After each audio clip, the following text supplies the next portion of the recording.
reflections on the game? I think it was good. Second half, where we play with energy, passion, intensity, how we want to play. Play with penetration, it runs and passes through the middle, scoring good goal, other chances and opportunities to get the equalizer. Couldn't get that, unfortunately. So that's a disappointing thing. First half was not as good, especially after their goal, and we can't concede the second one. That would have kept us more in the game for second half. But second half was the energy and the collaboration and unity with the fans was brilliant. They were very good. You did a lot of great stuff in the second half. Do you feel, in terms of the second half and just going forward, do you feel you need more in terms of bringing players in this window to help you now? I think definitely need to do everything we can to play two good halves, which is, I think every team want to do that. Every team want to be consistent in that aspect. In terms of transfer market, as I said many times, we are out there working very hard, try to improve the squad. So yeah. Hi Thomas. Richarlison, it feels like you've done so much work with him and got him kind of firing again and fit, but it looked like, was it another hamstring problem? Yeah, it could look like that. I think we have done a lot of things right to get him where he is now. I think he's done a lot of things right. I think this is not that, but it's just, I think it's a little bit one. It's not only about us, it's about, I think, every club. I think there's a few injuries across the Premier League. I think it's something for the football authorities to look into as well. We played 5 games in 13 days, 4 in 10 as one of the few clubs who did that, and this is our 3rd time this season.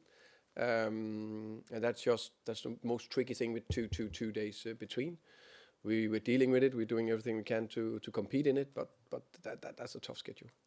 The club made a big kind of declaration at the start of the season. It wanted to compete in all 4 competitions. Obviously, you're out of the 2 cups pretty early, albeit to tough teams. I mean, what's the message to the fans that just hasn't been achieved? Yeah, of course, that's disappointing. I said before the game that we went full strength. There was nothing. There's players we could. Should we be energized? Should we? We're taking how can you say? Mickey's in a top place, and he, but that was definitely a player to think about.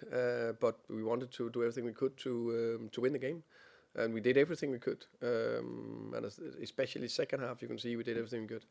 Unfortunately, we faced a good Villa team as well that made 2 moments that scored. They scored 2 goals. We could only made 1. Hi Thomas. Much better in the second half. So what do you think the main difference was between the first half and the second half, especially up to 78 minutes? From the beginning of the second half to the 17th minute, Tottenham had a much better side. Yeah, I agree. I think there's a little bit of momentum against Sunderland. We played a very good first half, couldn't keep it up second half.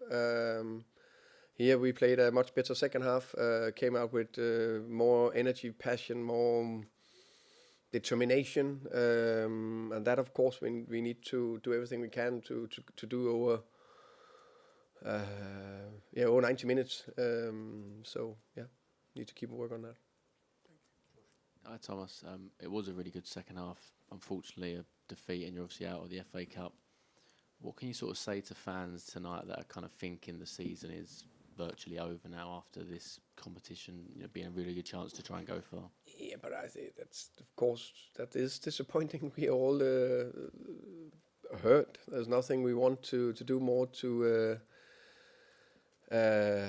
get through to the next round, no matter who we face. We play at home. We had a good opportunity. Unfortunately, we couldn't go through. As I said, we went with full strength in terms of how we could do it. We all look back at the game and think, we think we could do better for the first half and all that. Second half, very good. So, yeah. Hi, Thomas. I don't know how much you saw of what happened at the end, but more post-match confrontations, this time with the other team. Are you players losing control? Are you troubled by it? I don't think so. I guess you've seen the situation through. I just saw it to be sure what I saw was right. Of course, it's all about keeping a cool head. The players gave everything out there. Losing, tight game. The season's not going perfect. And I think Ollie is very provoking in the way he's going down to celebrate in front of the Villa fans, and he's walking into Shaw. He can just easily walk around. And I think everyone who's been a competitive nature, that's difficult. That can trick things. Have Villa got a bad habit of this kind of provocation? That I don't know. Did your Brentford team have something afters with them last season?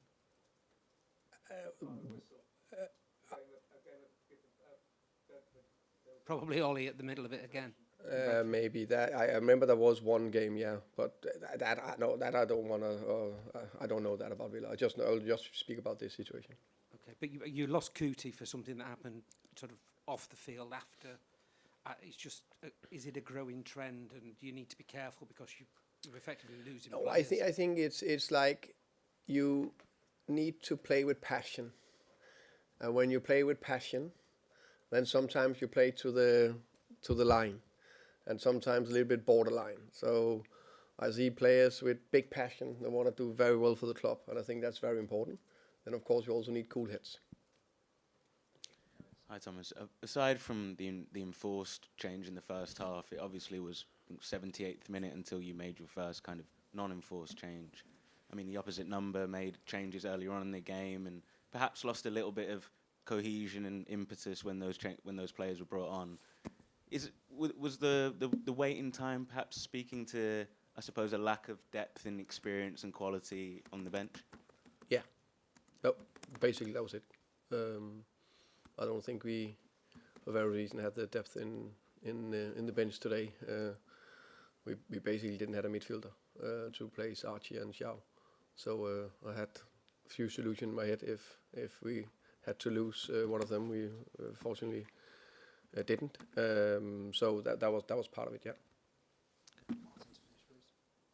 The first half wasn't great. I think that's fair to say.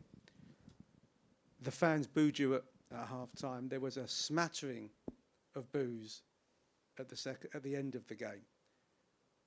But there was a positive response to the performance in the second half. Is that again indicative? It's the players and the performance that's got to get the fans, rather than the fans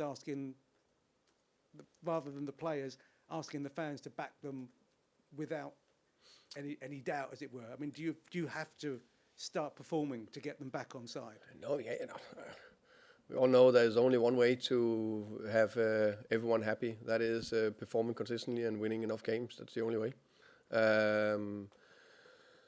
And we could see second half especially the energy, how they feed off each other. The players and the fans was fantastic. Experience being in the middle of it. Unfortunately, we couldn't get that fantastic comeback, which sometimes kickstart a momentum, and that's what we are working very hard to do. But I think the fans, the way they backed the team and pushed them forward, second half was very, very good.